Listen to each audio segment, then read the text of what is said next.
পারতেছি না, কে ডাকে? একের ভিতরে 100 বানায় ডাকতেছে, একের ভিতরে 100। বুঝাইতে পারতেছি না, হাদিস দিতেছি। আল্লাহর রাসূল আমাদেরকে শুনাইছেন, আউয়ালু মা ইউহাসাবুল আবদু ইয়াউমাল কিয়ামাতি আস-সালাহ। ও আমার উম্মত, কিয়ামতের দিন নামাজের ফাইলটা আগে দেখা হবে। ইদা সালুহাত, নামাজ ওকে, আল্লাহ নিচে লেখা দিবে জীবনটা ওকে। নামাজ কমপ্লিট, জীবন কমপ্লিট। নামাজ পূর্ণ, জীবন পূর্ণ। একের ভিতরে 100 ছিল, কয়জন আছে? আল্লাহর মতো সত্তা ডাকে, আল্লাহর মতো সত্তা ডাকে। আল্লাহ কে? যার পরিচয় তো আমাদের সামনে নাই। শুধু আল্লাহু আকবার বলি, জানি তো না কত বড়, ঠিক না? জানেন কত বড়? তাহলে ফেরেশতাদের কথা সত্য হইতো। মানুষ যখন সেজদায় যায় তো পাশের ফেরেশতা গুলা কানাঘুষা করতে থাকে, একজন আরেকজন বলে লাউ ইয়ালামুল মুসাল্লিন মা ইউনাজি।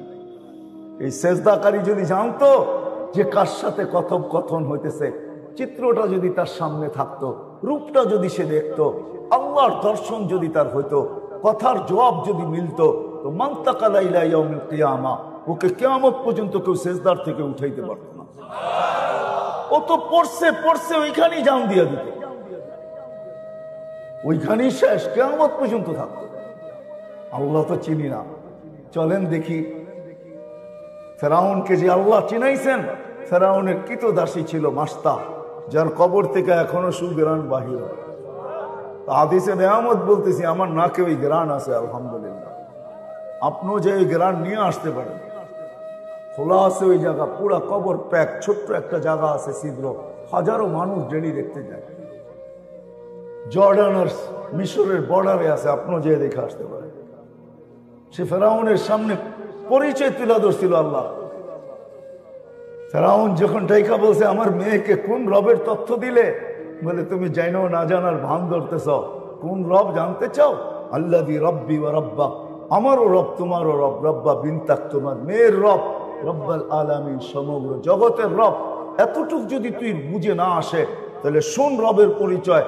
আল্লাযী রব লা ইলাহা ইল্লা হু আর রহমানুর রহিমুল মালিকুল কুদ্দুসুস সালামুল মুমিনুল মুহাইমিনুল আজিজুল জব্বারুল মুতাকাব্বিরুল খালিকুল বারিউল মুসাব্বিরুল গফফারুল কহ্হারুল ওয়াহ্হাবুর রাজ্জাকুল ফাত্তাহুল আলিমুল কাবিদুল বাসিতুল খাফিদুর রাফিউল মুইজ্জুল মুদিল্লুস সামিউল বাসিরুল হাকামুল আদলুল লতীফুল খবীরুল হালিমুল আযীমুল গফুরুশ শাকুরুল আলিয়ুল কবীরুল হাফিজুল মুকিতুল হাসিবুল জলিলুল করিমুল রকিবুল মুজিবুল ওয়াসি আল হাকিমুল ওয়াদুদুল মজিদুল বাঈসুশ শহীদুল হকুল ওয়াকিলুল কবিয়ুল মতিনুল ওয়ালিয়ুল হামিদুল মুসি আল মুগদি আল মুঈদ আল মুহয়ি আল মুমিত আল হাইয়্যু আল কাইয়্যুম আল ওয়াজিদ আল মাজিদ আল ওয়াহিদ আল আহাদ আল সামাদ আল কাদির আল মুক্তাদির আল মুকদ্দম আল মুআখ্খার আল আউয়াল ওয়াল আখির আল যাহির ওয়াল বাতিন আল ওয়ালি আল মুতাওয়ালি আল বাররুত তাওয়াবুল মুনতাকিম আল আফু আর রাউফ মালিক আল মুলক যাল জালালি ওয়াল ইকরাম আল মুকসিত ওয়াল জামি ওয়াল গনি ওয়াল মুগনি আল মানি আদ দার আল নাফি আল নূর আল হাদি আল বদি ওয়াল বাকি আল ওয়ারিস ওয়াল রশিদ আস সাবুর ফাহুয়া রাব্বিক ওয়া রাব্বাক। এটা হলো তোর আর আমার রব। ওই রব আমাদেরকে ডেলি ডাকে। হায় হায়, আপনারা আমার ঢাকার বাসী, মেরা দিয়ে তো পড়েন, একই জায়গায় আমাদের বসবাস। একটু ভাবি না, ওই আল্লাহ ডাকে, একের ভিতরে 100 বানায় ডাকে। কয়জন আসে?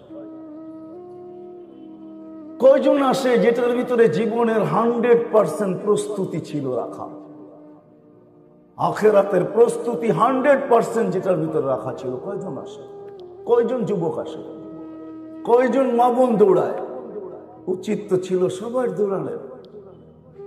এই জন্য আসেন, ভাবেন, চলে যাব প্রস্তুত আমি কতটুকু, প্রস্তুতি কতটুকু।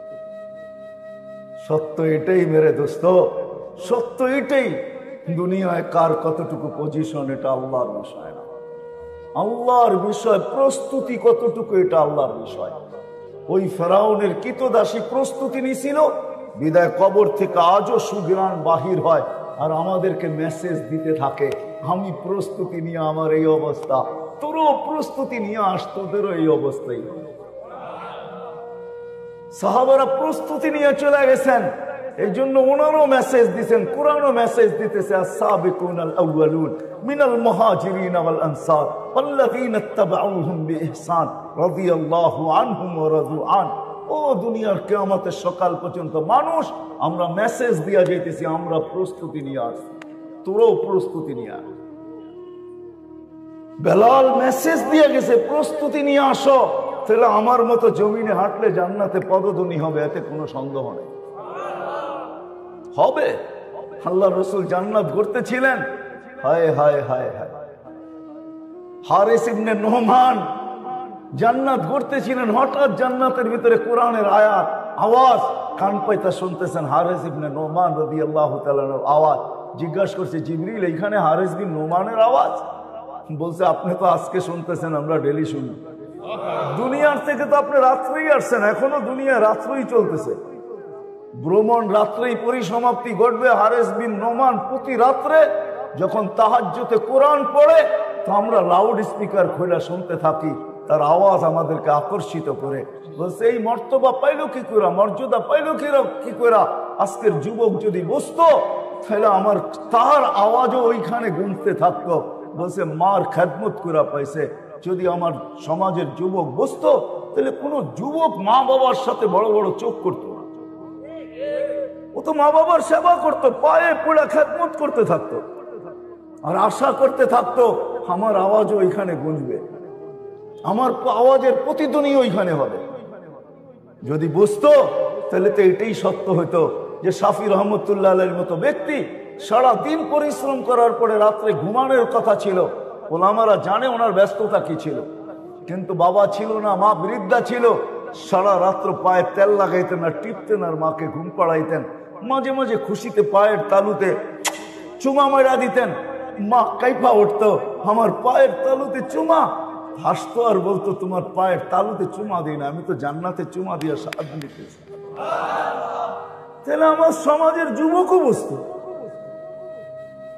আজকে সবচেয়ে বড় আমার সমাজে অনিরাপদ হলো মা বাবা সন্তানের কাছে। নিরাপদ না, প্রতিনিয়ত আমাদেরকে দেখায় মিডিয়া, মাস পার হয়ে যেতে পারে না, দুই চারটা খবর এমন আসে না যে সন্তানের হাতে মা বাবার জান দিতে হচ্ছে। লানত আমাদের জিন্দিগি। এই জন্য প্রস্তুতি কতটুকু, চলে কিন্তু যেতে হবে। দুনিয়ায় পজিশন কতটুকু এটা আল্লাহর বিষয় না, প্রস্তুতি আল্লাহর বিষয়। যে প্রস্তুতি নিয়ে আসবে, নতুন ওয়াজ করতে আনবো আপনাদের জন্য। হয়ে বেলালের বাড়ি আমি 6 বার দেখছি, 6 বার। আমার আরো মন চায় ওইখানে গেলে কাঁদতে না চাইলেও কান্না আসে, চিৎকার ভিতরে না আনতে চাইলেও চিৎকার আসে, চোখে পানি আসে। বেলাল তুমি কোথায়? আমি বেলাল রাদিয়াল্লাহু তাআলা আনহু, তুমি কোথায়? দুনিয়ার মানুষগুলা কোথায়? হায় হায় হায়, তোমার কালো, দুনিয়ার কোনো পজিশনই নেই। কসম খোদা, দুনিয়ার পজিশন যদি আল্লাহ সম্পর্ক, যদি পজিশনের ভিতরে সম্পর্ক আছে, আজকে তো আমরা ভাবি সম্পর্ক আমাদেরকে অনেক আগে নিয়ে যাবে। যদি আল্লাহ সম্পর্ক দেখতেন, দুনিয়ায় কার সাথে কার সম্পর্ক আল্লাহ এটা দেখেন না, প্রস্তুতি দেখেন। যদি দেখতেন, তাহলে আবু তালেবের মতো বড় মর্যাদাশীল নবী রসুলদের পরে কেউ হতো না। এটা আমার মনের, আমার বিশ্বাস। আপনি জানেন না আবু তালেব মুহাম্মদুর রাসূলুল্লাহ সাল্লাল্লাহু আলাইহি ওয়াসাল্লামের জন্য কি করছেন? আপনি তো ভালোবাসেন অতটুকু না যতটুকু আবু তালেব ভালোবাসেন, অতটুকু না। জীবিত দশায় যতদিন পর্যন্ত এইখান থেকে রূহ বাহির না হয়ে গেছে মুখ দিয়া, ওই পর্যন্ত বাতিচার উপরে একটা ফুলের টোকা পর্যন্ত পড়তে দেন নাই। আল্লাহ রসুলকে শারীরিক কষ্ট দেওয়ার কারো কোনো সাহস হয় নাই। সবাই জানে বিছনায় পড়া থাকলে কি হবে। আবু তালেব বিছনায়ও শোয়া আসে, এমনও শোয়া আসে। আবু তালেব বিছনায় থাকলে কি হবে? না আবু জাহেলেরও ক্ষমতা হয় না, কারো ক্ষমতা হয় না। সবাই অপেক্ষা ছিল এটা যাবে কবে। 44টা বৎসর বুকে রেখা বাতি যাবে। যে আল্লাহ রসুলের হাতের ছোঁয়া পাইলে ভাগ্য খোলে।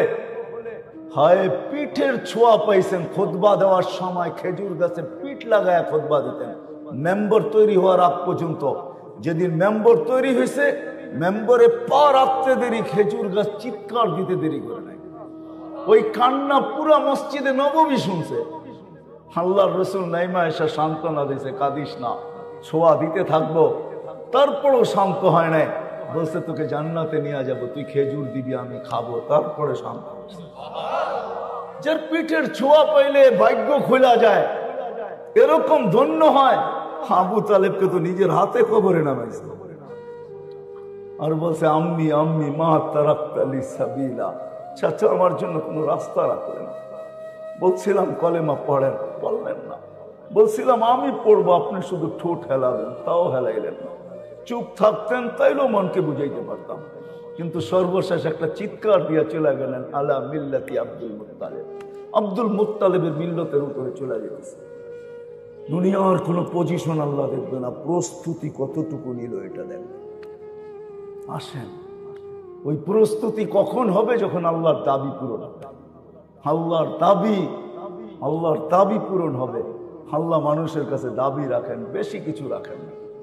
দিছেন অনেক, গণাইতে গেলে জীবন শেষ হয়ে যাবে। শুধু শুধু বলেন না অফি আনফুসিকুম আফালা তুবসিরুন। আল্লাহ কোরআন দিয়ে দুনিয়াকে বুঝাইয়া দিছেন, ও দুনিয়ার মানুষ নিজের ভিতরে তাকায় দেখিস না কেন? বলেন আপনাদেরকে আমি প্রশ্ন করি, অধিকাংশ এখানে শিক্ষিত হবেন, বেশিরভাগই শিক্ষিত। বলেন চোখ নিয়ে 200 বছর লক্ষ লক্ষ ডাক্তার গবেষণা করতেছে। আমাকে ডাক্তাররা বলো গবেষণায় কতটুকু গেল, আর এই চোখের গবেষণা কতটুকু, কবে শেষ হবে? সারা দুনিয়ার চোখের ডাক্তার কি বলবে বলেন? 3.5 একটা মানুষ, 7 ফিটের মানুষ দুনিয়াতে বহুত কমই। 6 ফিটের একটা মানুষ, 6.5 ফিটের মানুষ, শত শত বছর ধরে WHO একটা মানুষ নিয়ে গবেষণা করতেছে। প্রত্যেকটা অঙ্গকে আলাদা আলাদা করে, হার্টকে নিয়ে কেউ গবেষণা, দাঁতকে নিয়ে কেউ গবেষণা, হাড্ডি নিয়ে কেউ গবেষণা, নাক কান গলা নিয়ে কেউ গবেষণা, লিভার নিয়ে কেউ গবেষণা, কিডনি নিয়ে কেউ গবেষণা, পেশাব নিয়ে কেউ গবেষণা, আছে না নাই? রগগুলা নিয়ে গবেষণা। 6 ফিটের একটা মানুষ, কয়েক কোটি ডাক্তার গবেষণা করতেছে। আমাকে বলো না গবেষণায় কোথায় গেলে? WHO জবাব দিবে গবেষণা করতেছি, এটা বলতে পারবো। এটার কোনো কিনারা খুঁজা পাই না। আজ পর্যন্ত হোবল দিয়া দেখছি, কোনো কিনারা পাই না। হোবল চিনেন তো? হোবল চিনেন? মনে হয় হোবলও চিনেন না আপনারা, ঠিক না? খালি আমাদের দোষ দেন, হুজুররা কিছুই জানে না, ঠিক না? এখন তো হোবল দেখি আপনারাও চিনেন না। নাসার সবচেয়ে বড় দূরবীন, যেটা দিয়ে সৌরজগৎ দেখে ওরা, ওটার নাম হোবল। হোবল দিয়েও খুঁজে আজ পর্যন্ত কিনারা পায় নাই। ওরা এই কথাই বলবে গবেষণা করতেছি, এটার কোনো 6 ফিটের হইলে কি হবে? এটার কোনো অঙ্গের কোনো কিনারা নাই, কোনো কুল নাই। এক চোখে 13 কোটি ক্যামেরা দিয়ে আপনি দেখেন, 2 চোখে 26 কোটি ক্যামেরা, 1.6 সেন্টিমিটার জায়গা দিয়া 13 কোটির ক্যাবেল পিছিয়ে নিয়ে গেছে। পিছে 2টা তারকে একসাথে লাগতে দেয় নাই। খালি প্রযুক্তি প্রযুক্তি। আল্লাহর প্রযুক্তির নাম হলো কুদরত, মানুষেরটার নাম হলো বিজ্ঞান, আল্লাহর প্রযুক্তির নাম হলো কুদরত। কুদরত দিয়ে পিছনে নিয়ে গেছে। আল্লাহ দিছেন অনেক, দাবি বেশি না, সামান্য দাবি রাখছে। 24 ঘন্টায় 5 ওয়াক্ত নামাজ রাখছে, আর কি রাখছে বলেন? বাকিগুলো তো নফল, না করলেও চলে। সারা বছরে কি রাখছে? একটা মাস রোজা রাখছে, আর কি রাখছে? সারা জীবনে টাকা দিছে তো কি রাখছে? একবার হজ রাখছে। 100 টাকা দিছেন তো 2.5 টাকা চাইছেন, দিছেন কে? হ্যাঁ, কোরআন তো বলে আগনা ও আফকার। কোরআন বলে তোকে ধনী আমি বানাইছি, টাকা আমি দিছি। সত্য এটাই, নদীর এপার গড়ে ওপার গড়ে, নদীর এপার ভাঙ্গে ওপার গড়ে, এই তো নদীর খেলা। সকাল বেলার ধনীরে তুই ফকির সন্ধ্যা বেলা। হ্যাঁ, একটা সময় আমাদের দেশেও ছিল রয়্যাল ফ্যামিলি, মাত্র 40টা। এখন যার 2 কাঠা জমিন গুলশানে আছে, তো রয়্যাল, আমি রয়্যাল, ঠিক না? কি বলেন? গুলশানের 2 কাঠার দাম কত? 20 কোটি টাকা হবে। 10 কোটি টাকা 2 কাঠায়? কোন জায়গায় আছে বলেন আমাকে? পার্টি আমার কাছে আছে, বেচা দিব এখনই। এত সহজ? আল্লাহ বলে ধন আমি দিছি। 2.5 টাকা চাইছি, বেশি তো চাই নাই। আগের উম্মতের জন্য তো 10% ছিল, এই উম্মতের জন্য 2.5%। আবার কিরকম রাখছে, এই জন্য তো আমি বলি আমার জাতি যদি কিচ্ছু না করতো, 5 ওয়াক্ত নামাজই করতো, তাইলে তো কিয়ামতের দিন বলতে পারতো নামাজ ওকে, জীবন ওকে, পুরা জীবন নামাজ পড়ছি, 1 ওয়াক্ত বাদ দেয় নাই। সুযোগ ছিল না? ছিল না? আমার উম্মত, আমার জাতি যদি সারা বছর কিছু না করতো, আমি জীবন কাহিনী, আমি চাঁদে 6 বার গেছি। চাঁদ বুঝেন? আবার আকাশের চাঁদ বুঝেন না? আফ্রিকা একটা দেশ আছে চাঁদ, যেটাকে আরবিতে তাসাদ বলে, আমি 6 বার গেছি। একবার আমি জিজ্ঞাসা করতেছিলাম ব্যবসায়ীদেরকে যে তোমরা রমজানে কি করো? তো বলছে শোনো, নিত্য প্রয়োজনীয় বিক্রি যারা করে, প্রয়োজনীয় জিনিস যারা বিক্রি করে, ওরা ব্যতীত আমরা কেউ ব্যবসা করি না। কেন? রমজান তো আখেরাত কামানের মাস, দুনিয়া কামানের মাস না। আমরা তো 11 মাস কামাই, 1 মাস কামাই না। তো জিজ্ঞাসা করলাম নিত্য প্রয়োজনীয় জিনিসের দাম কিরকম হয়? তো আমাকে বলতেছে তোমাকে মুফতি মানাইলো কে? তুমি কেন? নিত্য প্রয়োজনীয় জিনিস আমাদের দেশে আমরা গরিব হইতে পারি, যারা বিক্রি করে এরা 1 মাস কোনো মুনাফা নেয় না। আমি বললাম কেন? কেন তুমি হাদিসে পড়ো না মুআসাত, সহানুভূতির মাস, আমরা গরিব, আল্লাহ ওয়াদা করছে যে সহানুভূতি দেখাবে রমজানে কর্মচারীর সাথে আর মানুষের সাথে, আমার বান্দাদের সাথে, তার জন্য জান্নাত লেখা দিবে। বলছে আমাদের কোন ব্যবসায়ী যেই দামে কিনা, কস্টিং যতটুকু অতটুকু দাম নেয়, কোন নিত্য প্রয়োজনীয় 1 পয়সা লাভ নেয় না। আমি বললাম যারা কিনে, তো বলতেছে একটা হাসির ব্যাপার আছে, রহস্যের ব্যাপার আছে। আমি বললাম সেটা কি? যারা কিনতে যায় ওরা দোকানদারকে বলে তুমি তো জান্নাত কামায় নিলা, আমাকে জান্নাত কামানোর সুযোগ দিবে না? তুমি যখন আমার সাথে সহানুভূতি দেখাইলা, তুমি 1 পয়সা লাভ নিলা না, তো আমি এই টাকাটা তোমাকে হাদিয়া দিয়ে সহানুভূতি দেখাইলাম, আমিও জান্নাত পাইতেছি। বলেন লাভ বেশি পায় না কম পায়? হায় আমার জাতি যদি বুঝতো, আমি যদি মিডিয়ার মাধ্যমে জাতির কানে এটা পৌঁছাইতে পারতাম, সবাই যদি রমজানে অভ্যস্ত হইতো এরকম, 1 মাস যদি আল্লাহকে দিয়া দিত, প্রস্তুতি হয়ে যেত। 1 মাস তো 70 মাস, বৎসর হয় 12 মাসে। তাও যদি না করতো, শেষ 10 দিন যদি আমার পুরা জাতি লাইলাতুল কদরকে ধরার জন্য উৎপাইতা থাকতো, শেষ 10 দিনে লাইলাতুল কদর হবেই হবে, উৎপাইতা থাকতো, তাইলেও তো মারা যাওয়ার পরে আল্লাহকে বলতে পারতো, যদি জিজ্ঞাসা করে 80 বছরের বুড়াকে কতদিন ছিলি, 80 বছর, হিসাব রাখেন 1 রাত্রের দিয়া নেই। আল্লাহ যদি জেলে 1 রাত্র, কেন 1 রাত্রি তো 83 বছর 4 মাস ছিলাম, 80 থেকে 80 বাদ দেন, এটা কিছু নাই দিলেন, তারপরে তো 3 বছর 4 মাসের পাওনা আসি আপনার কাছে, ওইটা দেন, এটুক দিয়ে আমার চলবে, আর বেশি লাগবে না। যুক্তি তো ছিল। কে প্রস্তুতি নিতেছে? বেশি কিন্তু আল্লাহ চায় না। আসেন, কসম খোদার, এটাই দুনিয়ায় কার কি পজিশন আল্লাহ দেন। প্রস্তুত কে কতটুকু? নারী প্রস্তুত না পুরুষ প্রস্তুত?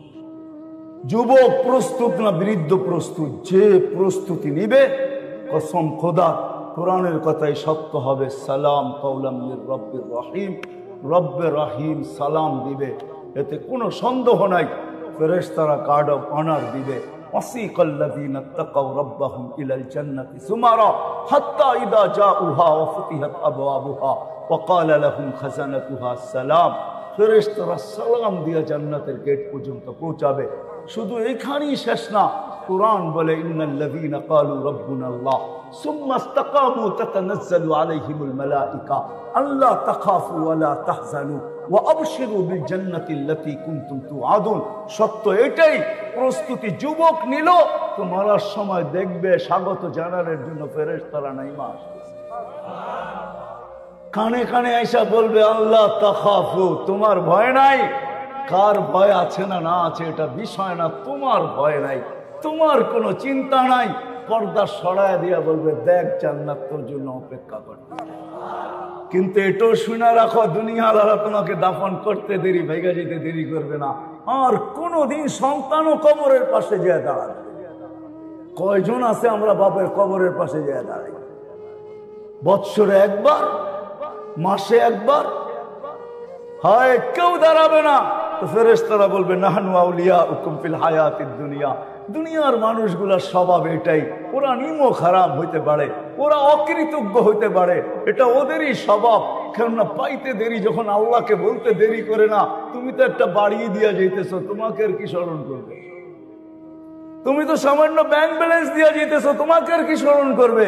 কিন্তু শুনে রাখো, আমরা তোমার সঙ্গে দুনিয়া তো ছিলাম, আখিরাতে থাকবো। এটাই সত্য। দেখা হবে না কে কত গরিব, দুনিয়ায় কিচ্ছু নাই, এটা দেখা হবে না।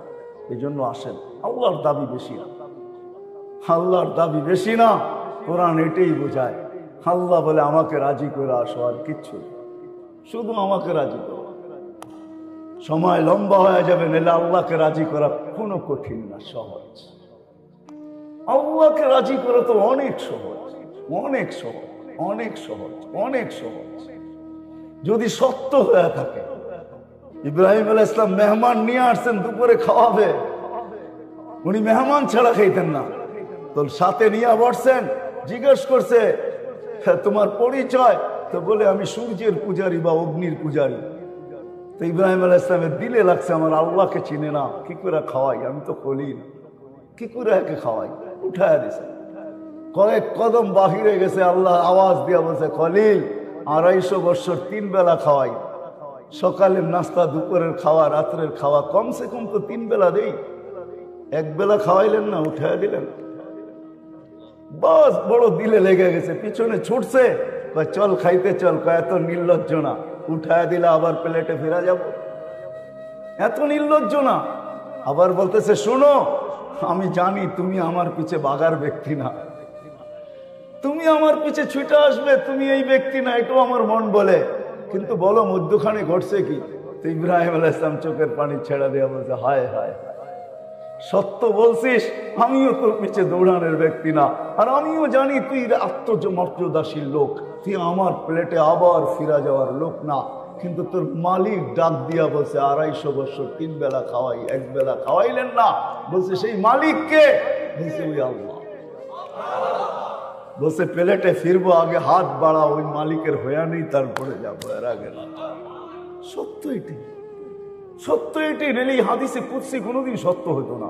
মান নাদানি তালাক্কাইতুহু মিন বাঈদ, আল্লাহ বলে ডাক দিতে দেরি, আমি হাতছানি দিয়ে বুকে জড়ায় নিতে দেরি করি। যে আমাকে ডাক দেব, যখন ডাক দেব, এই জন্য আল্লাহ বেশি কিছু চায় না, আল্লাহকে রাজি করা চায়। এখন যদি আপনি প্রশ্ন তোলেন যে আল্লাহকে রাজি করবো কিভাবে, লা তারাহুল উয়ুন, আল্লাহকে তো চোখেই দেখা যায় না, ওয়ালা তুখালিতুহু দুনুন, দেনদারণায় আনা যায় না, কানের কথা তো শোনাই যায় না, বর্ণনা দিয়ে শেষ করা যায় না। কতটুকু আল্লাহর বর্ণনা দিবেন? আল্লাহর বর্ণনা কে দিয়ে শেষ করতে পারবে? আল্লাহ তো আল্লাহ, আল্লাহ তো, ঠিক না? আল্লাহ তো আল্লাহ, কে বর্ণনা দিবে? দুনিয়ার সামান্য পদস্থ মানুষই ধরা ছোঁয়ার বাইরে চলে যায়, পথ পাইতে দেরি, হাওয়ায় উঠতে দেরি করে না, ঠিক না? আল্লাহ তো আল্লাহ। আল্লাহ বলে সহজ করে দিলাম, সহজ। আল্লাহকে রাজি কি করে করবো? তো আল্লাহ কোরআনে বুঝাইয়া দিয়েছেন, আতিউর রাসূল, আমার বন্ধুকে রাজি করলেই আমি রাজি, আমার বন্ধুকে রাজি করো। আল্লাহ রসুল রাজি, আল্লাহ রাজি। কসম খোদা, সত্য এটাই। আল্লাহ রসুল যার পক্ষে, আল্লাহ তার পক্ষে। আমরা তো রসুলকে চিনি না, আল্লাহ রসুলকে রাজি করা অনেক সহজ। যে সারা জীবন উম্মতের জন্য চোখের পানি ঝরায় গেছে, লানত আমাদের জিন্দেগির উপরে, উম্মত রসুল চিনল না, নবী চিনল না, এর আদর্শ চিনল না।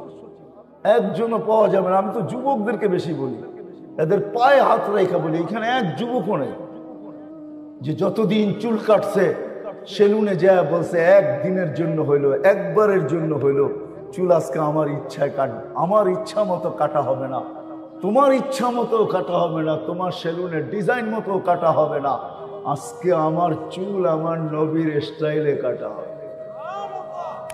এক যুবক যদি বলতো, জীবনে যদি একবার কাটা বলতো, এটা যদি নিজের কাছে রাখতো, আমাদের জীবনে যদি কোনো নবীর সুন্নত সঙ্গী হইতো, যে আমি কোনো সুন্নত পালন করতে পারি না, একটা সবসময় মজবুতির সাথে বলছি, এমন কোনো সুন্নত তো নাই। বরং নবীর সুন্নতি সবচেয়ে বেশি দীক্ষিত, ঘৃণিত, অবহেলিত, লাঞ্ছিত। হায় হায় আফসোস, যে নবী সারা জীবন 23টা বৎসর আমাদের জন্য চোখের পানি ঝরাইতে ঝরাইতে গেছে, কোনো মুহূর্ত নাই যে মুহূর্ত উম্মতের জন্য চোখের পানি না ঝরাইছে। সমস্ত কিছু উম্মতের পক্ষে না নিছেন, সুযোগ যেটাই আসছে উম্মতের জন্য কাজে লাগাইছে। একটাই দেখাইতেছি, কোরআনে আছে অদ্দোহার ভিতরে সাউফা ইউতিকা রাব্বুকা ফাতারদা। আল্লাহ বলছে বন্ধু আপনাকে রাজি করব। ওই মুহূর্তে হাত উঠায় বলছেন লান আরদা হাত্তা ইয়াকুনা ওয়াহিদ মিন উম্মতি ফিন নার, আমার একজন উম্মত জাহান্নামে থাকা পর্যন্ত আমি আপনার উপর রাজি হব। মানুষ চেয়ার পাওয়ার জন্য জান দিতে রাজি, নিতে রাজি। কি সত্য না? চাই সেই চেয়ার ছোট পদের হোক, মেম্বারই হোক, চেয়ারম্যানই হোক, উপরের গুলা তো বাদই দিলাম। আল্লাহ রসুলকে আল্লাহ মাকামে মাহমুদ দিছেন। কুরআন বলে ফাতাহাজ্জাত বিহি নাফিলাতান লাক আসা আইয়াব আসাকা রাব্বুকা মাকামাম মাহমুদা। আমরা আযানের দোয়ার ভিতরে পড়ি, আল্লাহ রসুল বলছেন মাকামে মাহমুদের দোয়া করি, আল্লাহুম্মা রাব্বা হাযিহিদ দাওয়াতিত তাম্মা ওয়াস সালাতিল কাইমা আতি মুহাম্মাদানিল ওয়াসিলাতা ওয়াল ফাযিলা ওয়াদ দারাজাতার রাফিয়া ওয়াবআসহু মাকামাম মাহমুদা। ওই চেয়ার যার জন্য আল্লাহ নিজের পাশে রাখছেন কিয়ামতের দিন, যাবে কিন্তু বসবে না, হাত রেখে দাঁড়ায় থাকবে। আল্লাহ বলতে দাঁড়া, আপনার উম্মত তো চেয়ারের জন্য পাগল ছিল, কতজনে মরছে আর মারছে, চেয়ার পায়া বসেন না কেন? তো বলে আমাকে বসায় কি করতে চান? আমি যদি বসা যাই তো উম্মতকে হাউজে কাউসারে পিপাসিত উম্মতকে পানি দিয়ে পান করাবে। ওইখান থেকে ছুটা যায় মিজানের পাল্লায় কে মনিটরিং করবে যে পাল্লার সামনে না ঝুঁকলে ওইখানে দাঁড়ায় হাত তুলে আপনার কাছ থেকে সামনে ঝুঁকাবে কে? পলসেরাতে আটকায় গেলে পার্কে করাবে। আমি বসবো না, আমি তো 3 জায়গায় ছুটতে থাকবো আমার উম্মতের। আসেন রসুলকে রাজি করলি আল্লাহ রাজি। শেষ জায়গায় চলে আসছি। আপনি যদি বলেন যে রসুলও তো নাই, ওনাকে রাজি করবো তো করবো কি করে? রসুল নাই বটে, আমিও মানি, আলেমদের কাছে রাখা আছে। একটা কিছু হারায় যায় না, একটা গাদার নামও হারায় না, কোনো কিছু হারায় যায় না, ওলামাদের কাছে রাখা আছে। এই জন্যই ওলামারা দায়িত্বশীল আল্লাহর পক্ষ থেকে, রসুলের পক্ষ থেকে। নাইলে আপনি মনে করেন যেই শহরে অটো চালায় 1000 টাকা কামানো কোনো ব্যাপার না, ব্যাপার? হ্যাঁ, ওই শহরে 10,000 টাকা ইমাম ইমামতি করে তো করে কি করে? ও কি মেন্টালিটি সমস্যা? হ্যাঁ, মেন্টালিটি সমস্যা, মাথা পাগল। ও কেন 10,000 টাকা ইমামতি করে? বুঝান আমাকে, কেন করে? যেই শহরে অটো চালাইলে 1000 টাকা ডেলি কামানো যায়। অটো চালাইতে তো অক্সফোর্ডের ডিগ্রি লাগে না, ঢাকা ইউনিভার্সিটির মাস্টার্স করতে হয় না, বড় বড় ডিগ্রির দরকার হয় না, কেন পড়ে আছে? আমাকে বুঝান লজিক দিয়ে আপনারা, কেন পড়ে আছে? ও কি অটো চালাইতে পারবে না? দেখতে তো হাট্টাঘাটটা ভালোই মনে হয়, 10,000 টাকায় পড়ে আছে মুয়াজ্জিনিতে, কেন পড়ে আছে? ঢাকা শহরের কোন মাদ্রাসার উস্তাদ আছে যার বেতন 50,000 টাকা? 20,000 টাকাও নাই, কেন পড়ে আছে? মেরে দোস্ত, দায়িত্ব কাঁদে। ওরা আমাদের কাছে ওই জিনিস রাখা আছে যেটার দ্বারা রসুল রাজি হবে, যেটার দ্বারা আল্লাহ রাজি হবে। প্রস্তুতি নিয়ে যাইতে হবে যদি আল্লাহর কাছে কিছু পাইতে চাই। এই জন্য আসেন, শেষ কথা বলবো, বয়ানে তো সব বুঝানো যাবে না, যতটুকু বুঝাইলাম, বাকিটি আপনাদের এলাকার হক্কানি ওলামা প্রত্যেক মসজিদে মসজিদে আছে, প্রত্যেক মসজিদে মসজিদে হক্কানি ওলামা আছে না নাই? হ্যাঁ, এই এলাকায় আল্লাহ আছে। আমি তো দুনিয়া ঘুরা বলতেছি, বাংলাদেশের মতো জমিন অদ্বিতীয় নাই, দুনিয়ায় আর দ্বিতীয়টা নেই। হ্যাঁ, মক্কা মদিনা বাইতুল মুকাদ্দাস ভিন্ন জিনিস, এটা নিয়ে তুলনা চলে না। এছাড়া সারা দুনিয়ার ভিতরে বাংলাদেশের মতো জমিন দুনিয়ার আর দ্বিতীয় একটা নাই। রাগ হয় না, এটাকে সোনার সাথে তুলনা করলেও খাটো মনে করা। আমার ভ্রমণ চোখ বলতেছে বাংলাদেশের মতো এত সুযোগ আলহামদুলিল্লাহ, যার কারণেই আজ পর্যন্ত বাংলাদেশ বিপর্যয়ে বেঁচে আছে। নাইলে আপনি আমাকে নেটে সার্চ দিয়ে দেখান দুনিয়ার কোন দেশে 7.8 ভূমিকম্প আসছে আর কোনো বিপর্যয় হয় না। ওটা যদি দুনিয়া দেখতে চায় তাহলে আমাদের এই বাংলাদেশের মাটিটাই দেখতে পারবে।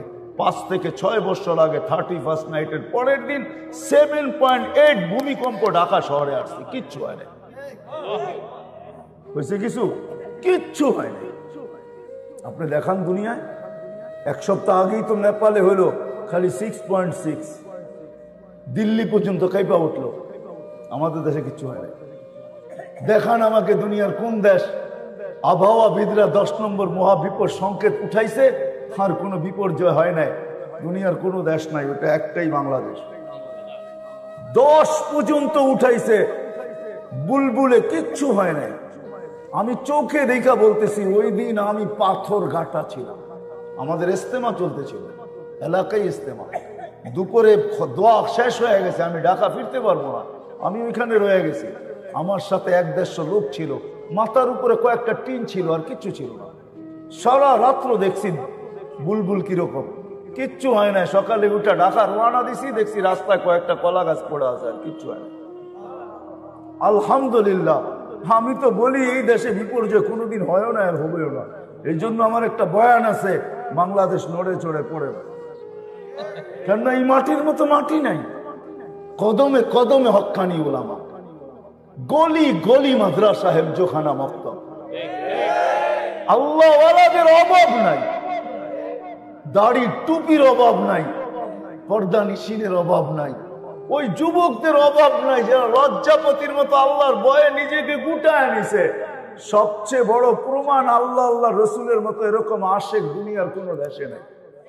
আমাকে দুনিয়ার কোন দেশ দেখাইতে পারবেন না যে রাত্র 11:40 বাজতে চলছে আর এরকম মাটিতে বয়া চাতকের মতো আল্লাহ আল্লাহ রসুলের কথা মোহাব্বতের সাথে শুনে। দুনিয়ার কোন দেশে আমি পাই নাই। 7 মহাদেশ ঘুরা দেখছি, কোথাও পাই নাই। এদেশে এই জমিনের তুলনাই হয় না। আসেন ওলামায়ে কেরামের কাছ থেকে শিখি। প্রস্তুতি নেই, প্রস্তুতি নিয়ে যদি যেতে পারি তাহলে খোদার কসম, হ্যাঁ, সালাম অবশ্যই পাবো। ওই জান্নাত মিলবে, ওই জান্নাত, ওই রাজত্ব মিলবে। দুনিয়ার রাজত্ব আর কি রাজত্ব? যুবক, আজকে চাও বহুত কিছু, কিন্তু অনেক কিছুই পাও না। সত্য এটাই। বেশি নক করতে গেলে আবার কেসও হইতে পারে, ঠিক না যুবক?